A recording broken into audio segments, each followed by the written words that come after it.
Hey, everybody. Good evening and welcome to Training Talk here on Personal Defense Network. I'm Grant Cunningham, your host, and this is the show where we talk about, about you, about your life and how to protect it. In the next hour, we're going to talk how you can train and equip and prepare yourself to face that worst case scenario and keep you and your family safe from harm.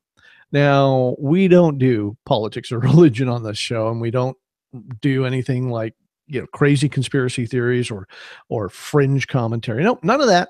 Just good solid information that you can put to use in your life right away. And I hope you enjoy the show. And if you're new to the show, thank you for tuning in and spending time with us. For those of you that are returning, thank you again for spending your time with us tonight. And for everybody, if you like the show, would you please share it with others on your social media? You know, your friends, your family, your in-laws, your outlaws, your co-workers, maybe members of your church, PTA, ski club, whatever. Just share it with everybody. And I'm sure that they'll appreciate that you thought enough of them to share this kind of safety information with them. So thank you again and welcome. If you've been paying attention, there's a lot of stuff going on in terms of preparedness news this week. Of course, we're just getting over the hurricane in Texas. Excuse me. And we've got a hurricane bearing down on Florida as we speak that's supposed to hit, I guess, Friday evening or Saturday now. And it's taken a turn for the worse, and it looks like Florida may really get hit with a Category 5 hurricane. And of course, we hope that everybody in Florida stays safe. A lot of people are evacuating. Not a bad idea. Although I understand that there are only two major freeways out of the state, and they're both very, very clogged up the last time I checked, which was about an hour ago. So I hope everybody down there stays safe and as many people as possible. If you can get out, great. Of course, here in Oregon, we're dealing with, the South and the Southeast are wet and soggy and flooded. And here in the Northwest, we're dry and everything is on fire. If you've been following the news, you may have heard that here in Oregon, we've got some humongous wildfires going on. A lot of people have had to evacuate from those. And I'm just hoping that one doesn't start up near where I live and force us to evacuate.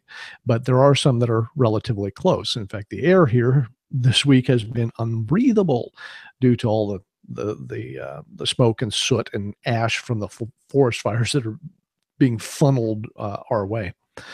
So lots of stuff going on all across the nation, lots of considerations about staying safe and keeping your family safe and about preparedness and all that kind of thing. So if you're interested in these topics, there are a lot of great videos here at Personal Defense Network that you can look at that deal with preparedness, both at the sort of the micro level, in terms of crime prevention and crime avoidance, and even at the macro level that talks about being prepared for a wide variety of threats to your safety. So check those out. Anyhow, before we get started with my special guest tonight, Andy Lafleur, and this is going to be a great conversation. Before I get started with that, though, I want to talk to you about a news story that I saw. And this one was a fellow in St. Louis, Missouri, and I guess actually one of the suburbs of St. Louis. And fellow was going to the grocery store, a supermarket actually, and had a gun just sort of stuck in his waistband without a holster. And apparently, according to the news report, he's standing in line, and the gun slips from his waistband, I guess, starts to go down his leg, and he grabs it, and apparently his finger went into the trigger guard, pulled the trigger, and he discharged a round into his leg. The round exited his leg, hit the ground, and of course apparently broke apart and did some damage to the concrete floor, and the person next to him suffered some injuries to their legs. And the news report I read didn't indicate whether the other person was a male or female.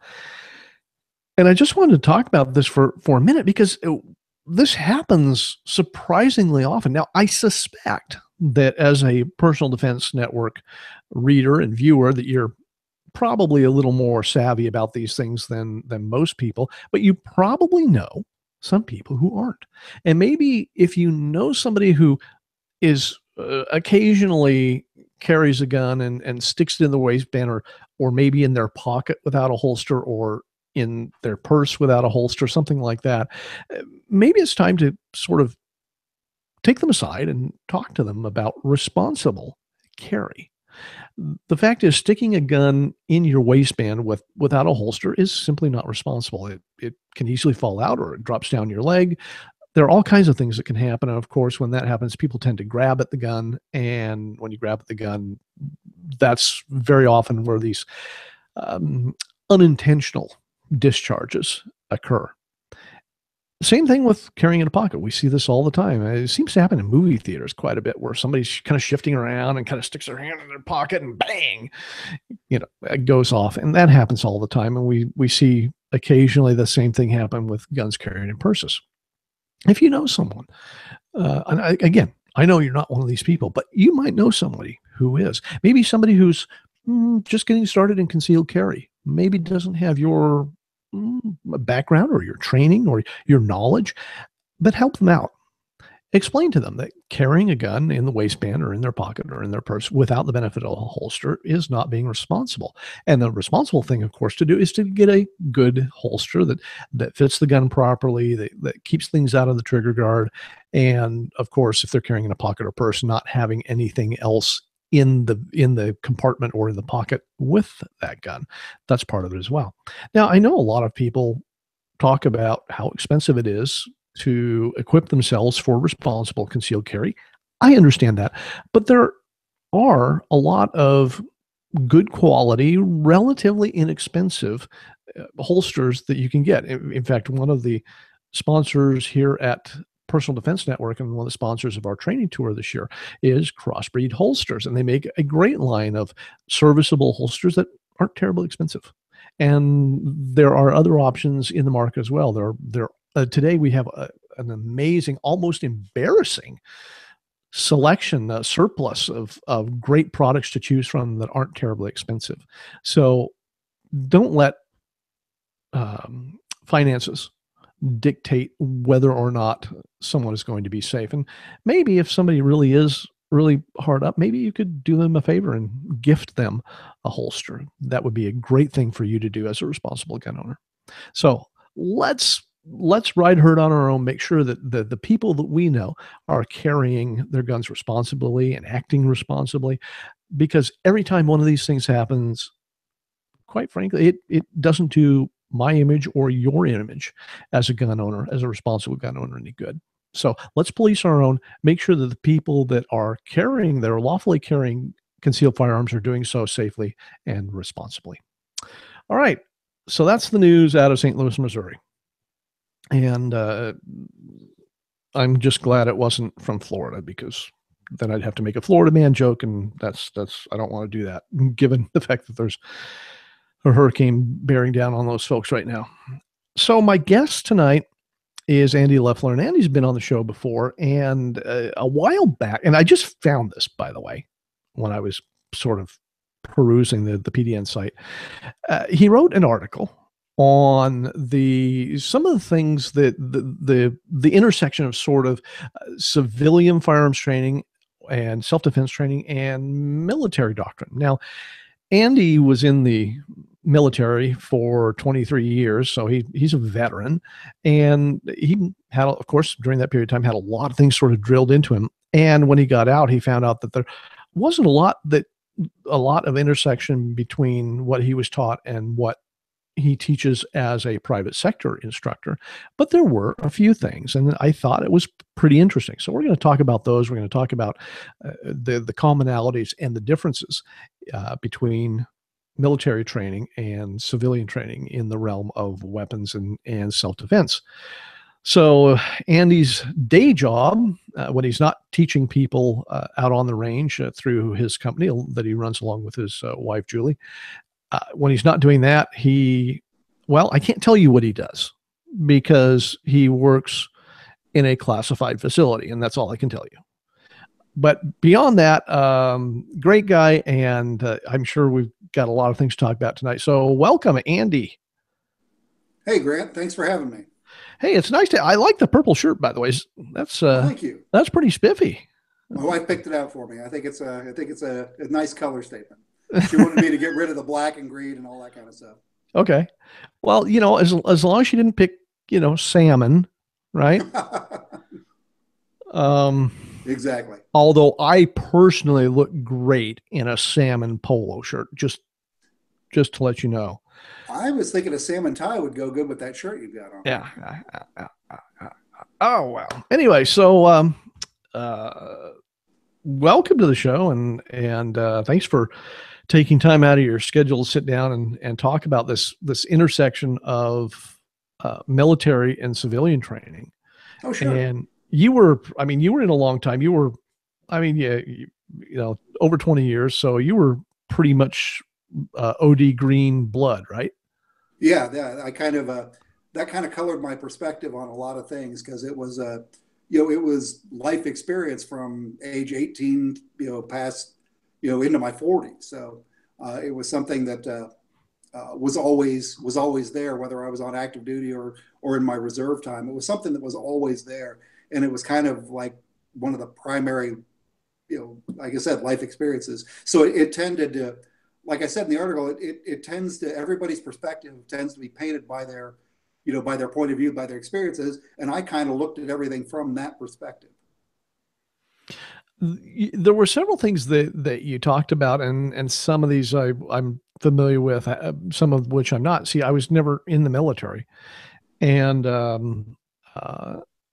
my father certainly was, but he flew B-29s. What did he know about this stuff? Um, except push the button, go boom. Um, so I wanted to tell you, found several things that were the concepts that were useful in the private sector in defensive training, and one of them is the idea of force projection, which kind of surprised me. So explain what force projection is, and maybe how that kind of ties into the civilian world.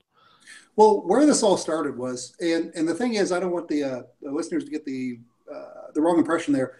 What we're talking about is, I'm talking about things that are like doctrinal, not so much maybe a specific tactical type of thing. Like this is what we do in the special forces or something like that. Not that I would know any of that, but it was more from doctrine. Where this came from was in the Army. We worked off of some of the basic doctrine is in the FM 100-5, which is the operations. And so what it does is it paints a broad conceptual picture about how you do the day-to-day business of doing what the Army is supposed to be doing.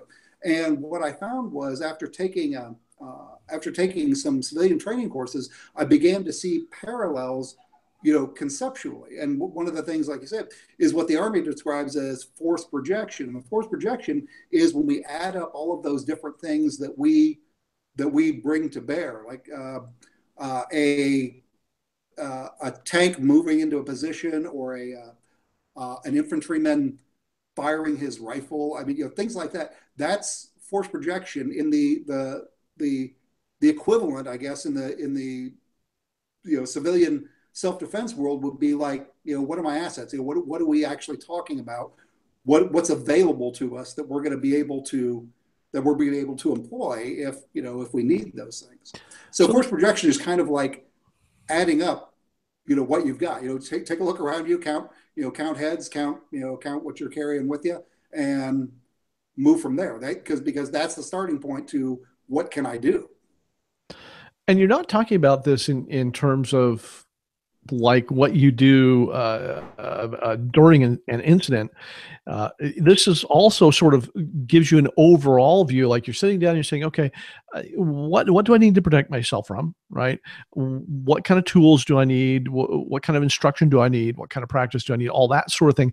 That all fits into it. So it's kind of an overall planning phase as well, isn't it? Yeah, and the whole thing, that's actually the key to it. The whole thing is about planning.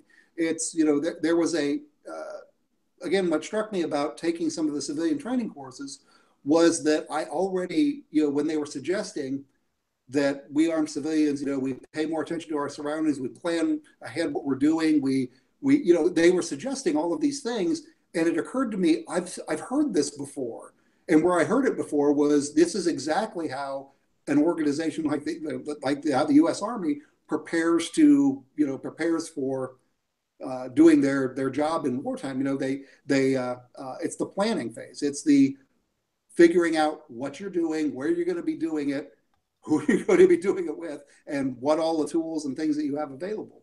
And I thought, that there are some parallels right there that were I thought, quite frankly, useful.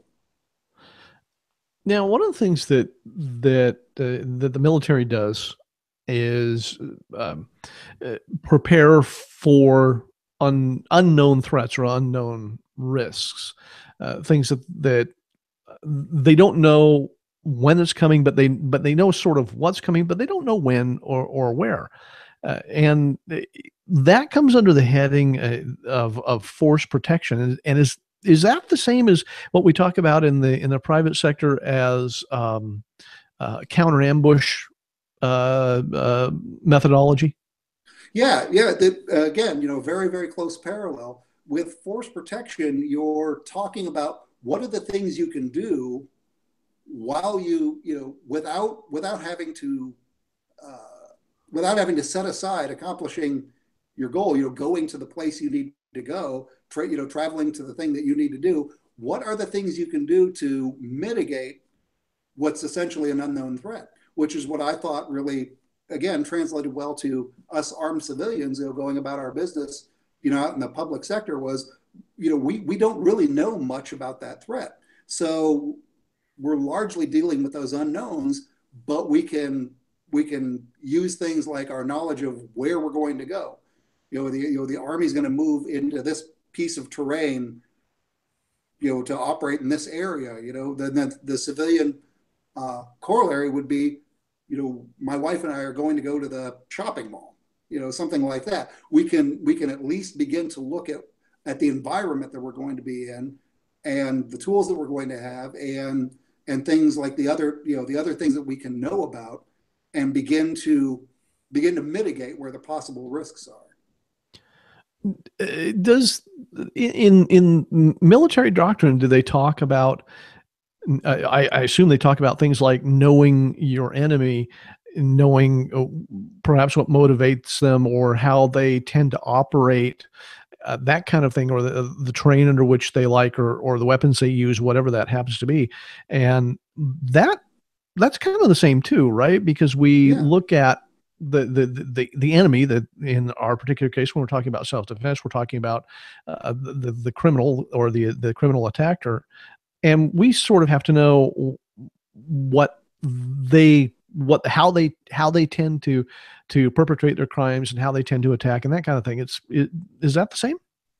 Yeah, and it is, and it really works well again with civilian self-defense. Looking at it from that perspective, because oftentimes things are tied together. For example, if you think about, me and my wife are going to be in the parking lot, at the shopping mall, and the time of day we're arriving, what are we going to be there during the daytime? We got good visibility. Is it going to be at night when the visibility is reduced? Is there weather, a factor? If it's very, very cold and we're all bundled up and you're wearing hat and gloves and scarves and things, those are going to affect some certain things. You can tie that together with what gives your unknown adversary an advantage. For example, in the military, we might look at terrain. We might look at where we're at a disadvantage, or where it would be advantageous for us, or for for our opponent to be. Same thing here. Standing in the parking lot, I can choose to walk through a very open area, or I could choose to walk where I'm going to pass very, very close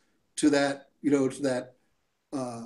that dirty, beat up van, with the windows blacked out on it, where my attacker could very well be, and where they would have, the advantage of surprise from there, or where they might have the advantage of observation or something. And if I tie that together with, what does my opponent want? What are they trying to accomplish? On the military sense, it might be, if we're moving forward in this area, obviously, they're either looking to avoid us or to confront us, to stop us. In the civilian self-defense side of the thing, it would be as I'm walking through that parking lot, they probably want to take my stuff. I probably have stuff, whether that's the stuff I bought and I'm on my way back to the car, or it's the money with which I'm going to buy the stuff, one of the two. When you break it down conceptually like that, we look at things, the position of advantage, and that, because finding that terrain, whether that terrain is the next car in the parking lot or the next hillside in the military planning phase, and look at that terrain versus what we think the risks are. We've already added together our assets. We already know what we bring to bear if we need to. That can begin to be very, very informative about how we're going to proceed, what we're going to do. And I thought that those things paralleled very, very well. It was the baseline, the fundamental set of guiding principles, if you will, for the Army, that FM 100-5, the operations manual, was almost word for word the way that, if you were thinking about self-defense, the way you would plan, that Christmas time shopping trip to the mall or something. And I thought that those parallels were worth pointing out. I think one of the things, and again, I've never been in the military, so you'll have to correct me if I'm wrong, but one of the things that has always struck me about the people that I've talked to, and I've got a lot of family in the military, up to including 2-star generals, so it's not like I haven't been around this stuff. But one of the things that I think has always impressed me is the emphasis that they would typically put on, for lack of a better word, teamwork. Right, a lot of communication that goes on in the various members of the team, and I think sometimes if I were to put one thing where I think that in the private sector we kind of ignore quite a bit is this idea of teamwork. Now, in the military, it might be a squad or a platoon or whatever size force that you're dealing with. In the private sector, it might be you and your wife, right? So, is there anything that we can learn from that? Oh, absolutely. In fact, I'm glad you brought that up, because that right there was the actual spark. That's where the light bulb went off. I was attending a course I'd never heard of anything like it before, and ICE training put on a course called two-person armed defense, and it was kind of explained that this would be, my spouse and I, Julie, my wife, she has her permit, she carries, she trains for self-defense. So if we're together, why wouldn't we train? Why wouldn't we put ourselves together and decide what we would do if this happened to us? Since we both have the ability to react, we both have the ability to influence that situation. We're both going to be players in whatever kind of drama would unfold right there. Why didn't we plan that ahead? And that's exactly the teamwork thing. Is exactly what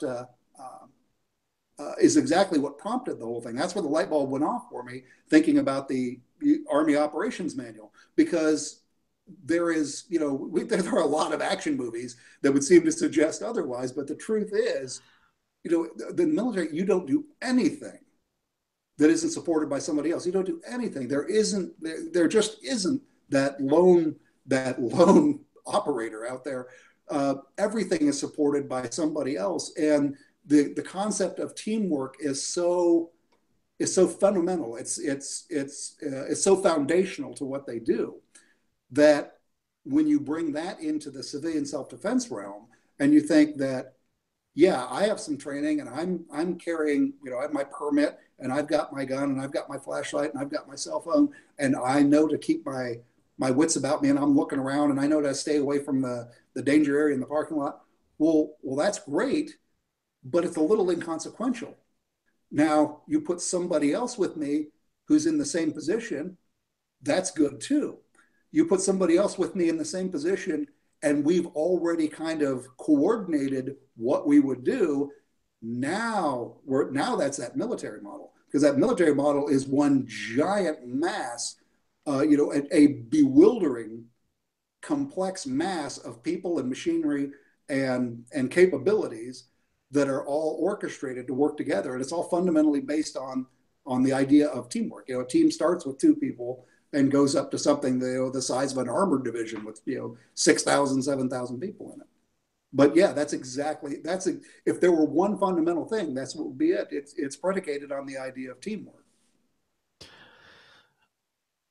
I was really afraid that you were going to tell me that the lone soldier going out and conquering the enemy like in Rambo wasn't real. I mean, are you going to like destroy my image of that now?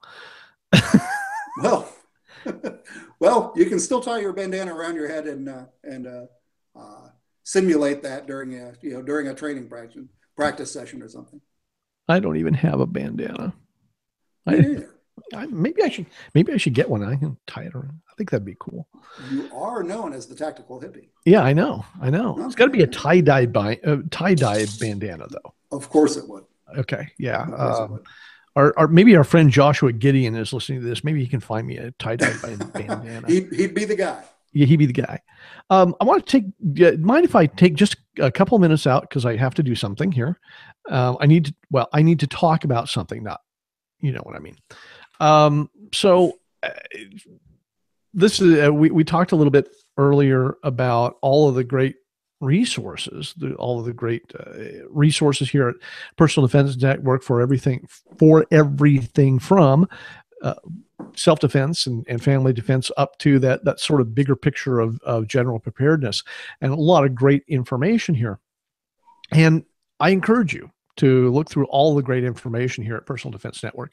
But there's another side to Personal Defense Network, and that's the membership side of PDN. And that's where we have even more information for you. Full length, like DVD length videos, video collections, all centering on a specific topic or a specific concept. We have information about access to classes, online classes, and more over on the membership side of PDN. I'm just astonished sometimes at not only the selection of information that's there, but also the quality of information. A lot of our PDN contributors have put out videos that are on the membership side of Personal Defense Network. Some of them have been on the show, and others that are going to be on the show will, like I said, it's just growing all the time because we're always adding stuff to it. I haven't seen everything that's there. There are, I don't know, hundreds of, maybe thousands of hours by now. I don't know, but just tons of information on the membership side of Personal Defense Network. How do you get access to this? Well, you become a premium member here at Personal Defense Network. Now, normally, premium membership here is $39.95 a year, but I've got a deal for you. Such a deal I have for you. If you sign up for premium membership here at Personal Defense Network, when you go to the checkout, there'll be a little box there. It says like discount code or coupon code. I don't remember exactly what it says, but you'll see it there on the checkout page.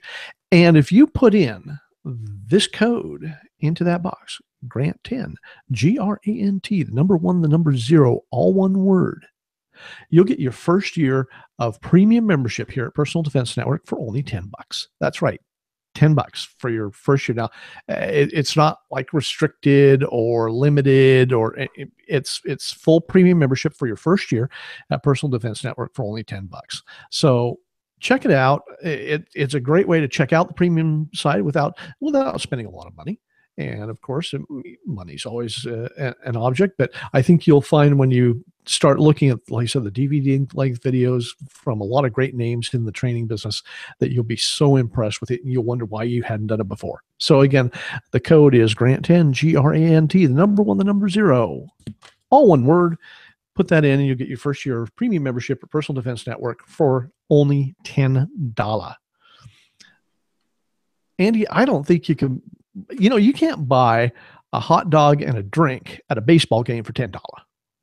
No, you really can't. You can't. What are you going to do? You can't go to the movies. You can't. I can't think of much that's really entertaining you could do for $10. I certainly can't think of where else you could spend $10 to have access to the kinds of things you've got with the premium membership of Personal Defense Network. Yeah, I think it's a no-brainer myself. Oh yeah, yeah. So the price of a couple of lattes.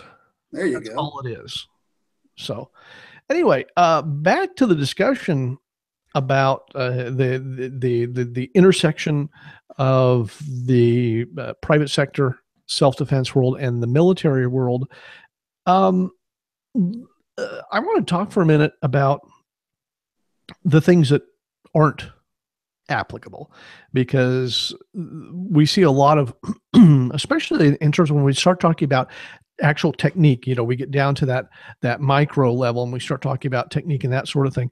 There are a lot of things that really don't cross over, aren't there? And I'm sure if you can give us an example, say, of where this comparison sort of breaks down. Well, I think that I think there's probably a good number of examples that we could give, but I think if you look at why some of these things don't parallel well, from a military perspective to a civilian perspective, I think what you'll find is the most fundamental thing comes down to that sticking around where the threat is. Almost everything that a military, I'll even go far, without really a basis to do it, I'll even go as far as say that a lot of law enforcement training as well, it's kind of conceptually predisposed that these are people who are going to be sticking around where the dangerous thing is anyway. So if you look at some of the techniques that are, I don't know, something along the lines of like, the most efficient technique to reload the rifle or something. If we're reloading a rifle, we're sticking around and continuing to participate in the gunfight.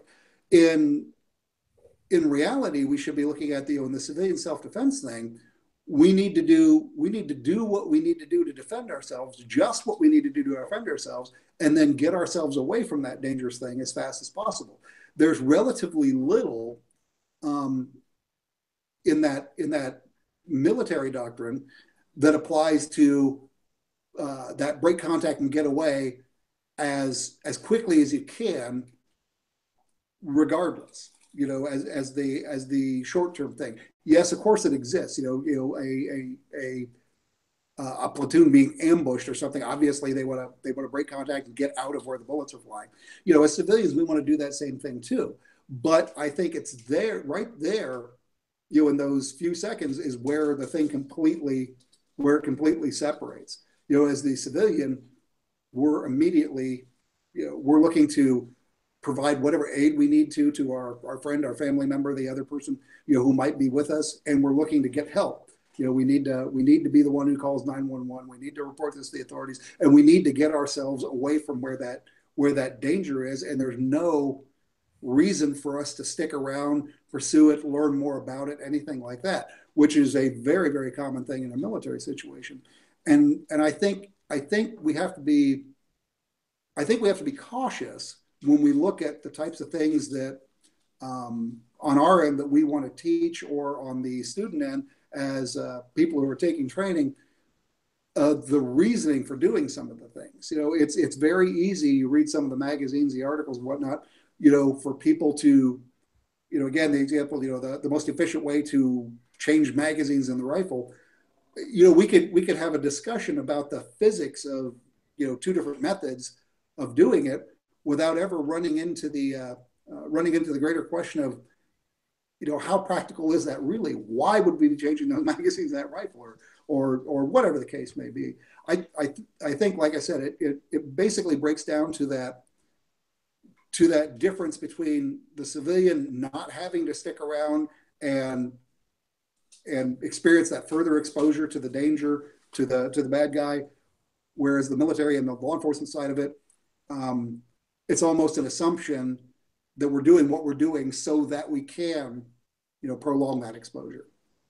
While you were talking about that, my mind flashed immediately to something that we and I mean that in terms of the training community as a whole, not necessarily me, but I think there was a period of time, and that time was not all that long ago, and it still exists in some places, where we taught things like the tactical reload. And the concept was, well, if there's a lull in the fight, This gives me a chance to top off my weapon in case the fight starts up again.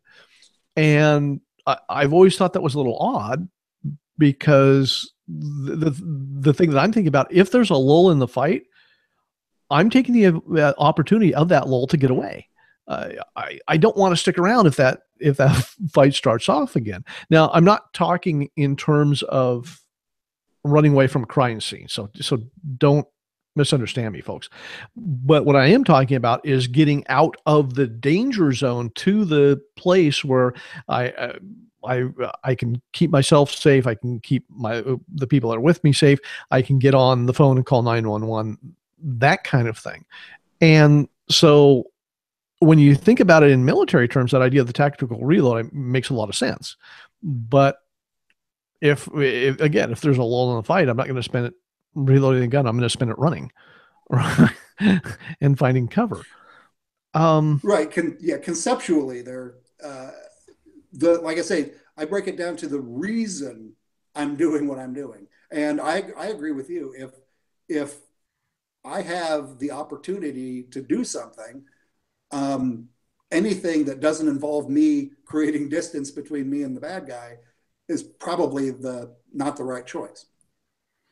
I think, and it comes down to everything that I do has the aim of making me safer, and or the innocents around me safer. You know, if I have loved ones or something, everything I want to do, if there's an opportunity to make myself a little bit safer, I'm going to take it. Which means, if that means exiting the incident without needing to shoot, that's what I'm going to do, because there, and I told somebody this just this last week, in any incident that you're involved in, there is a greater than zero chance that you're going to lose. And I just, you win 100% of the fights that you're not there to have. And that's it right there. Yeah, that's a perfect way to look at it from the civilian self-defense perspective, as far as I'm concerned. One of the other differences I notice about when we start looking at what we teach and that kind of thing, there's a big difference between being on our own and having a squad or a platoon of people with you, right? And having support and all that kind of stuff. Does that influence Oh, sure. what happens? Right. And that's, you can almost put that back to the force protection type of thing, whether we can, tie those two concepts together. So with a military situation, there's an inherent assumption of the risk or of the danger. We are going out to confront the bad guys, and we know that that's going to be dangerous. But we're not going by ourselves. We're going to have our team to help support, and that's part of what gives us the ability to go in there and pursue that objective, whatever it is that we're trying to do. And the fact that those teams train together and they know what to do, and they're provided with the necessary support, that they have the whole logistics trail behind them. The infantry can call on the artillery can respond because they've got the fuel and the HE rounds and everything have been brought up from the rear, and that whole thing is going on. You can really start right at that individual soldier and then bring that, you looking through the wide angle lens, you can draw back and really see the whole trail of, everything else that's going on that's supporting that individual effort. With most of us in civilian self-defense terms, it's you and your spouse, it's you and your buddy, you and your coworker. And that's largely where that's going to end, at least until you have an opportunity to do something like call 911. And then, here comes that other support. But it's different in that it isn't already organic to that team and hasn't already trained together. Those police are responding to that new situation. Why? Because they got a 911 call. Why'd they get the 911 call? Because you managed to get yourself away from the danger long enough to make a 911 call. So I think that conceptually you can use a lot of the same ideas, but you got to understand where where they're different. I don't think that they can be applied. Not everything, rather, can be applied the same way in both situations. This is a little astray in topic, but could you very quickly talk about the difference in instruction or teaching in the military versus in the private sector? Yeah, it's interesting. A lot of times I think it's reverse of what a lot of people think it is. I've talked to other people who are in various types of instruction, whether it's self-defense related or not, and they kind of touch on the idea of the captive audience. You've got those people there. If you're a military instructor, you've got those people there, and their job is to take the class. Their job is to listen to what you're saying. And that sounds advantageous. I actually find that the private sector stuff, I like it better because many times your average Joe and Jane soldiers aren't particularly interested in attending your class, especially with the repetitiveness. They get trained the same things over and over and over again. About the 15th time you've attended the class on using the XYZ radio or whatever like that, you're not like really fully engaged and enthusiastic with it anymore. And you practically got to get them in there by bayonet point to make them sit down in the class. Whereas in the private sector, if I'm teaching a concealed carry class, or Julie's teaching a Kali Eskrima, or an armed defense class, something of that nature, the fact that the people have showed up shows at least that they're at least mildly interested, maybe curious, or hopefully a little more enthusiastic than that. But at the end of the day, as you're one of the finest teachers around. It's all about reaching them. It's all about explaining whatever it is that we're talking about in something that they find relevant. So where they're going to say, "Aha, that's the thing that affects me." So I'm glad that I learned this in the environment where people were being forced to come to my class, because I think that was advantageous when I got to where people were actually coming to my classes because they wanted to. So. Instead of like being ordered to go. Exactly. Yeah. Where they were threatened with punitive measures for not attending my class. Now it's the reverse. The most punishing thing is that you are attending my class.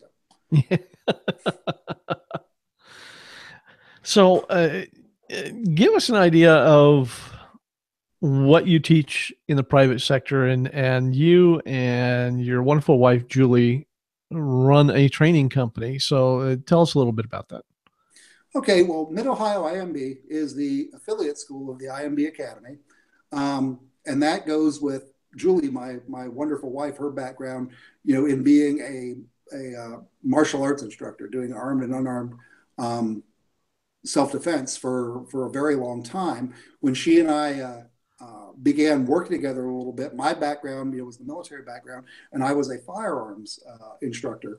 And as we kind of began to put these things together, I took my first steps into her world of the unarmed martial arts type thing, and she jumped in over on my side of the fence and became an NRA certified instructor, a defensive firearms coach, and we began teaching.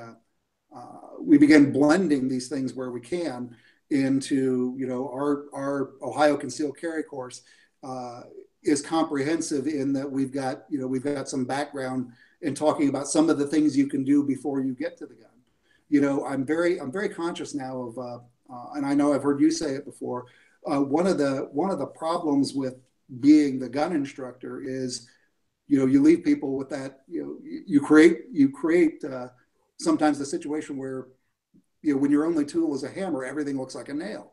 But the handgun is a very specialized tool as far as self-defense is concerned that fits a relatively narrow set of circumstances.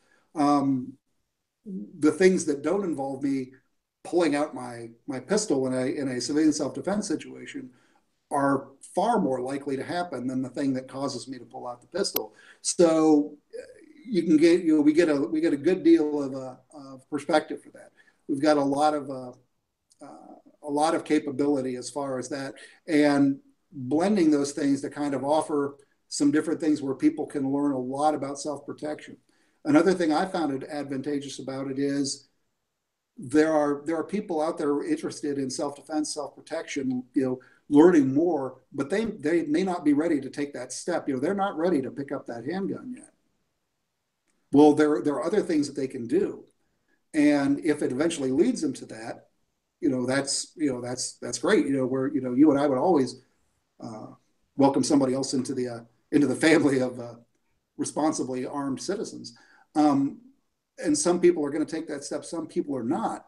But to be able to give them something, to be able to show them that, first of all, they are worth defending, and that there are things they can do. It doesn't always have to be gun training. It doesn't always have to be the unarmed training, but it can blend these things, or one thing can lead to another. And as you know, Julia is just an absolute powerhouse of creativity, working with, she's teaching self-defense classes that realtors and insurance agents are getting continuing education credits for. And working with things like using flashlights as defensive tools, and the list just goes on and on. I find it's one of the, it's been a really neat journey, and I've learned so much more. I think that we have the, we can do some things to really help the people out, whether they're interested in jumping straight to the gun training thing or not. And you guys teach, at least to my knowledge, the only class on the use of a flashlight, tactical flashlight, as a defensive tool, which is very cool. Yeah. So, kudos on that. I think that's a tremendous class for people to take, because again, not every problem is a gun problem, and not always will you have the gun on you. And absolutely, that's really important. You can take these, through TSA, and you can use them to, light things up and see the bad guy before he sees you, and then, if necessary, use it as a striking implement. So check out that class. So where are you guys located? You're in Central Ohio? Yeah, we're in Delaware, Ohio, which is just a little bit north of Columbus, not as far north as it used to be. Columbus expanding and growing, and Delaware expanding and growing. We're just outside the Columbus, Ohio area. Okay, cool. And your website? It's www.midohioimb.com. Okay, cool. So, in fact, I'm hoping to have Julia on again here, because she's got, hopefully maybe next show, because she's got some great perspective on things. And I think you guys have a very neat, unique team there. So tell me what you think about some of the news story that I shared a little earlier about the guy carrying in his waistband. How can we reach more people like that? Because again, I think the people that are watching the show and listening to it are more responsible than that, right? And right. I don't think that PDN viewers, PDN subscribers are the problem, but how can we reach the people who just don't get this? Well, first of all, I think that your notion of maybe, there's a circumstance where you could gift your non-holstered buddy, you could buy him a holster as a gift. I think that's ingenious. That's absolutely it. Everybody, we all talk within our own circle, within our own echo chamber, that education is the key. We got to get out there and educate people. It's not that this guy is some kind of irresponsible dolt. It's that something has failed along the way. As somebody who, as instructors, I read these things, and I always feel that little twinge of somebody failed, somewhere along the way. He encountered somebody who probably helped him with the gun thing and really dropped the ball on the holster thing, for example. Now, of course, we might always have, there might be some very, very small segment of the population that isn't going to listen. I think most people are incredibly reasonable. And I think if you can do things like talk to your buddy who doesn't have the holster, talk to your coworker, buy the gift for them. I tend to look at it as things like, it wasn't that long ago that seat belt use was not, in the automobiles was the exception rather than the rule. They put the seat belts in the car, and it took a while for everybody to get around to using them. But now it's almost the exception to the rule. I remember when you and I were kids, no self-respecting kid, in my neighborhood would have ever considered wearing a helmet while riding a bicycle.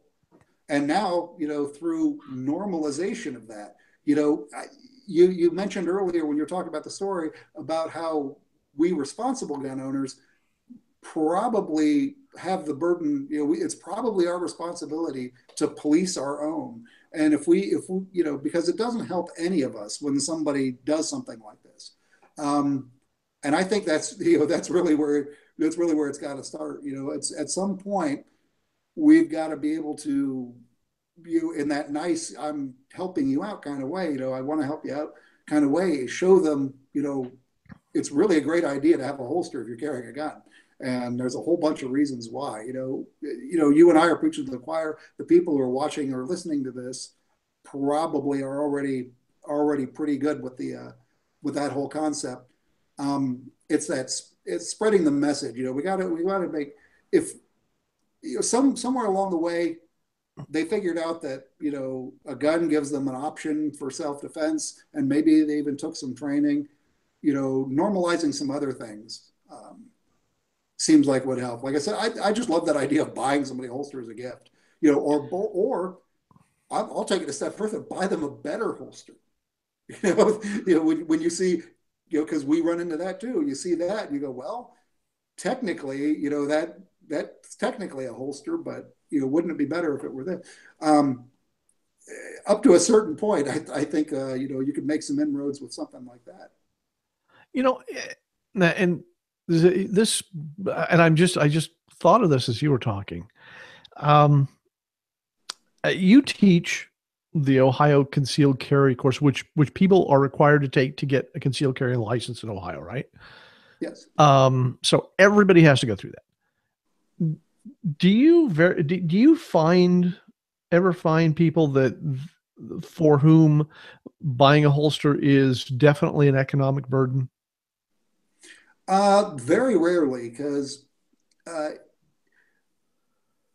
sometimes when what I see is and this is not everybody either. This is occasionally.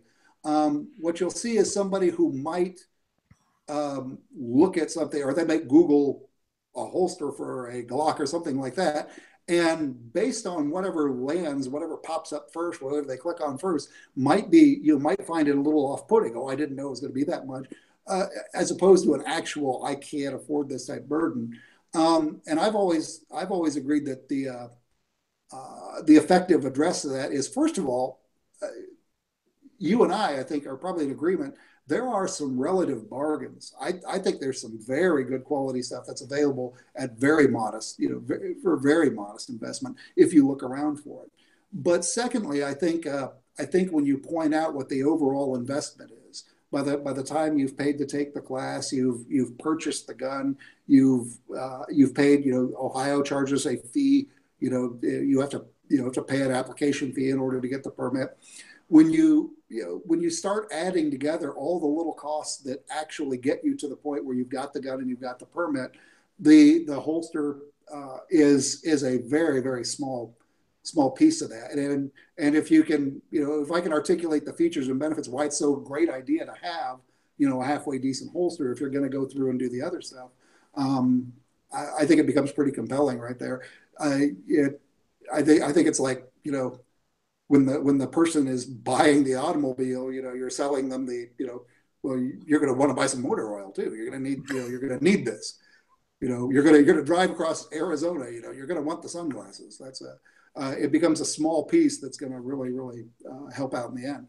Because if you talk to the people who are already doing this, those of us who are already training, we're already carrying quality guns in quality holsters. You're not going to find too many people arguing that they shouldn't have a quality holster. Because once you see what it's going to do for you, it's like wearing having shoelaces in your shoes. I was, and the reason I asked that question is I began to wonder if it were an economic thing. I think every gun enthusiast out there has a box full of holsters they don't use, and if perhaps somebody out there, maybe you do run into somebody for whom this really is an economic burden. Maybe check your that unused holster box. Maybe you got something that will work, or maybe your friends do if you don't have a gun or a holster that fits that particular gun. There are all kinds of workarounds out there, and you're right. The quality of what we have today in terms of carry gear is so much better than it was in the late 80s when I started in on this.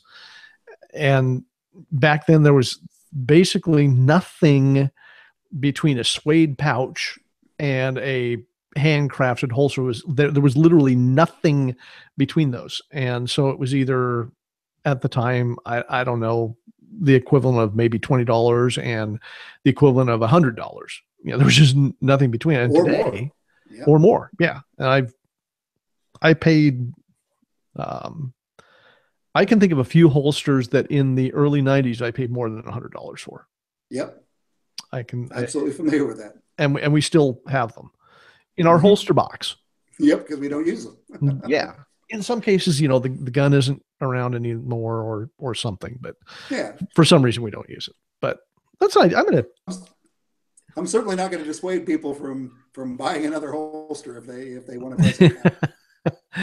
that seems to be, everybody's buying new holsters all the time. So Andy, thank you for being on. I appreciate it. We're just about out of time. And again, Mid-Ohio IMB, and they are in Central Ohio, and of course they do travel, right?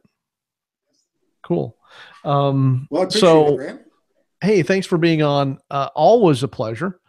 And, interestingly enough, our next show is going to be 2 weeks from tonight, which makes it the 21st, same time, 6 p.m. Pacific, 9 p.m. Eastern. And it's going to be another great show. I think you'll enjoy it. A couple things to remember. Don't forget that where is that? There it is. We spare nothing on the graphics in this show, folks, right? Mm-hmm. Remember that code for premium membership at Personal Defense Network for only $10 for your first year. The code is GRANT10, G-R-A-N-T, the number 1, the number 0, all one word.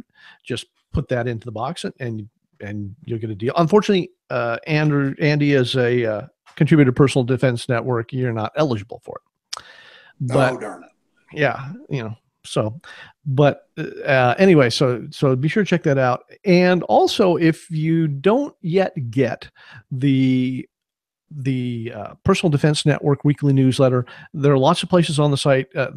If you're watching the show on the show page, there's a link down there. You can sign up for that. And that comes out generally once a week, sometimes twice a week, depending upon what's going on, and will alert you to all the new stuff that's happening on Personal Defense Network, but also some of the older stuff that maybe you missed or you joined after it was on and maybe you didn't see it. So I use it to keep track of, that's how I find out about all the great stuff that's coming up, some of the stuff that maybe I missed over the years. And so be sure and sign up for that too. And it will keep you up to date on everything. Also, if I'm going to do a quick plug here for my new book, Prepping for Life, The Balanced Approach to Personal Security and Family Safety. It's available on Amazon and on the Apple iBooks bookstore. Check that out. Getting rave reviews for that book. And I guess that's about it. We'll see everybody again for the next show, 2 weeks from tonight on the September 21st, 6 p.m. Pacific, 9 p.m. Eastern. We'll see all you folks back again, hopefully. And if you're in the path of the hurricane in Florida, please do play it safe. We'll see you again in 2 weeks. Bye-bye, everybody.